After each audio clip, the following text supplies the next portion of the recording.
Once again, you're listening to Radio 1190 News Underground.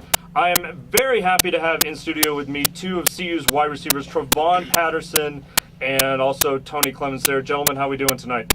Everything's good, man. Good to be back. Doing very good, We're doing very good out here. It's well, good to be here. Big news that happened today was the fact that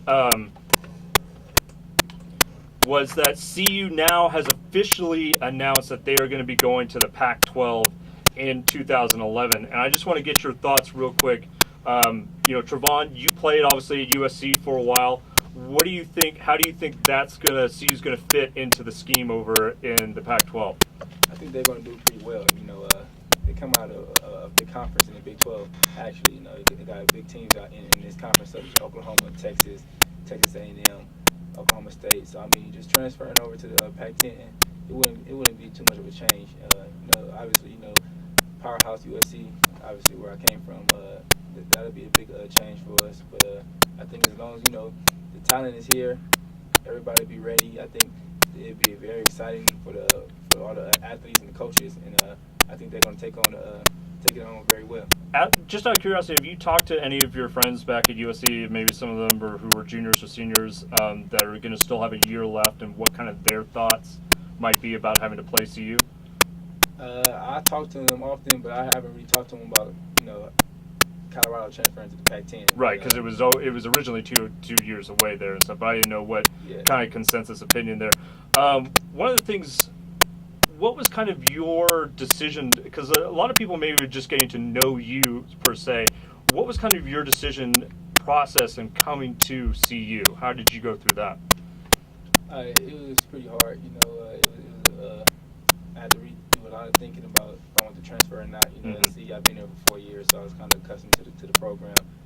But I had to do what's best for myself, actually. And I took on the chance to transfer, and I came here to Colorado, with the help of Toney Clemons, Scotty McKnight, Coach Keesaw, and the rest of the coaching staff. I felt like it was a great decision for me, honestly, so I feel good about the decision. Yeah, we glad to have him here. Well, absolutely. Definite. That Hawaii game, what was said, the offense kind of wasn't maybe in sync in the first half. Y'all didn't put up any points. But what happened at halftime, and then you guys come out and you score 31 points? Man, I feel like we settled down a lot. We came out in that first half, high emotions, made a lot of mistakes, fumbled the ball, had a couple turnovers, a lot of penalties. And everybody knows on this level, on any level of college football or football period, you can't win games like that. Like you get blanked on the board, and that's what happened to us. So at halftime, we went in there, gathered ourselves, settled down. Guys were more vocal. And we just focused on our assignments and what we had to do, and we went out there and everything just hit on all cylinders. We picked our pace up, took advantage of this Colorado altitude. Yep. And tired guys out and, put some points up. Well, that's one of the things that we noticed, obviously, when David and I were calling the game, that you all started just running this kind of no-huddle, check with me at the line type of scheme, and it just seems to, the Hawaii guys just couldn't keep up with you.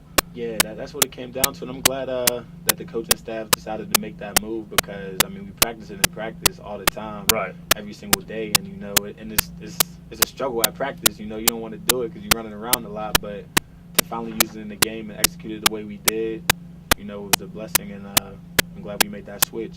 Well, Toney, you got to score, obviously, your first touchdown there. Walk us through that play that happened. It was kind of, Tyler was able to scramble for a bit, and then he was able to find you, kind of cut. Was that kind of a design, something you do when you see Tyler scrambling, to go deep or to go a certain spot in the field and try and pick him up from there? Yeah, that's his practice. That's repetition. Tyler's real good at getting out the pocket, and he's great when he's on the move. He's a great innovator and improviser, and that's what he does. In practice, it's a scramble drill. I had a pretty basic route on. Tyler broke leverage out the pocket. Deep guy comes short, and the short guy goes deep, and I happened to be the short guy on that play. Went deep, and Tyler found me and made a great play. Well, Travon, how are you feeling getting used to now playing in the Big 12? Well, not necessarily, you haven't started Big 12 play yet, but getting used to this kind of like different conference opponents and everything. How have you been playing in altitude with something that you not necessarily playing in California, not necessarily used to? As altitude, it's pretty hard to get accustomed to, but along the way throughout camp, the guys brought me along. I did extra running. Coaches put extra plays on me to, get me ready for this altitude. It told me to take about 2 weeks or so. Coming in, actually just walking around, I wasn't really accustomed to the altitude. I thought it wasn't really going to be an effect on my body, whatever. But as I got to running, I seen that the effect was big. But coaches, they did a great job at accustoming me to the weather, and it came along. And you can see in that hurry-up offense we did against Hawaii to get advantage of the opportunity to use that, and I was able to grasp onto it. Well, speaking of the different systems, what are some of probably the big differences between playing in a Dan Hawkins type of system, obviously, or playing under Pete Carroll? It's not too much of a difference. Coach Hawkins and Coach Carroll pretty much the same guy. The offense is very similar, just different terminology. So I was able to adjust well to the offense. It wasn't that much of a difference, so it went pretty swell.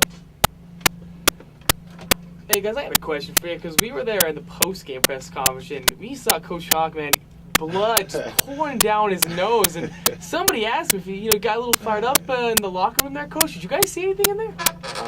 I personally didn't get to see it, and I wish I would have. That would have been an epic sight to see, because he doesn't really get fired up like that too often.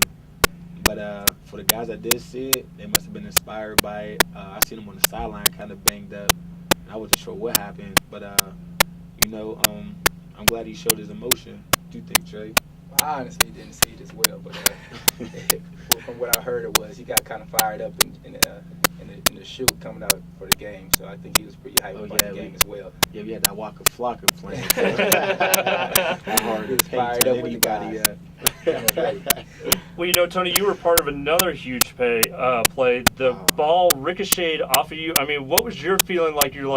Was it like, oh, yes, or was it like, walk us through, it was that last play and Scotty was able to score a touchdown off of that. What happened on that play? Well, actually, it's a funny story. Me and Scotty, we got in a huddle, and I said, look, man, I'm going to alley-oop this ball to you, man. I said, look, man, you've been running off all game, get me open on this play, man, so I'm going to alley-oop it to you and get you a touch. No, I'm just playing. What happened really was, it was a basic play, or really one of our third down and long plays. Scotty did a great job clearing this guy out who was manned up. They were sitting in a tight coverage the whole game. Tyler tried to fit one in. I fell with the guy on my back, so instead of going out and grasping it, I tried to cradle it in. The ball had some velocity on it, and it banged off my shoulder pad, and just, I got a little bit of Irish in me, lucky Irish. It rolled right to Scotty, and, he got another legendary highlight, and that's good for him. Speaking of, we're going to kind of segue into a couple of other things and just kind of talk about just college football in general. We don't have to stick on CU specific. Yeah. You just mentioned the Irish. How do you think they're going to do against Stanford this week? Hey, Trey played against Stanford. That's what I was going to say. I played against Notre Dame. Two-story programs. They're going to go out there and play ball. I had an opportunity to play against a lot of those athletes, and Trey did as well for both teams. So I think Notre Dame got a lot of talent. Shout out to Darren Walls, my homeboy from home. He's a cornerback there. I hope those boys go out there and get a win, man. I like Notre Dame. What do you think, Travon? That's going to be a great game. Honestly, I just seen a game from them last year. Hawkins, Clausen, and then the running back. It's gonna be a great game. Yeah, Toby Gerhardt. Gerhardt, exactly. And honestly, Notre Dame is running a different offense now. Not really familiar with that in the Pac-10, but I think Coach Harbaugh does a great job with his team, and I think they're gonna be really prepared. What do you think of Andrew Luck? Do you think he's the real deal? Oh yeah, he's great. He's a nice quarterback. He's one of the best in the Pac-10. There's a lot of great quarterbacks in the Pac-10. Obviously, Matt Barkley, one of the tops, but I think Andrew Luck is right there with the rest. Now, speaking of Matt, are you in constant contact with him? Have you talked to him at all kind of this season about what his thoughts are going through? Did you talk to him about Hawaii at all? No, honestly, I haven't talked to him, but I know he's very well ready for the season. He's taking on and everything. Matt Barkley is a great guy. He's really into the game. As you can see, he started as a freshman, and Coach Carroll believes in him because he's really a football guy, and he's going to be ready for this season. Well, let's get a little bit more back into kind of like your background and where you're coming from. You played over at Long Beach Polys? Poly, yeah. Okay, and what did you play? Were you a wide receiver? Were you still receiver and punt returner? Okay, and is that as far as returning kicks? Do you consider yourself more of a receiver first, or do you do you enjoy both aspects of returning punts and kickoffs? I enjoy both. You know, honestly, I see myself as a receiver first because that's primarily what I train for. But I see myself as both. I love both. And at Poly, you know, it get us prepped for these situations on the college level. You know, playing with guys like Terrence Austin, Deshaun Jackson, Donovan Warren. You know, the list goes on. Mercedes Lewis. You know, that program, you know, has been through a lot, and just get us ready for these type of situations. So who's your biggest, like, modern day, your big rival over there, or is? It's a lot, really. Every time we have a big game, modern day, the other style. I mean, Yeah. The list goes on, but every game is a big game, you know, when teams come on and take on Poly. So, I mean, we gotta be ready for every game. Well, Tony,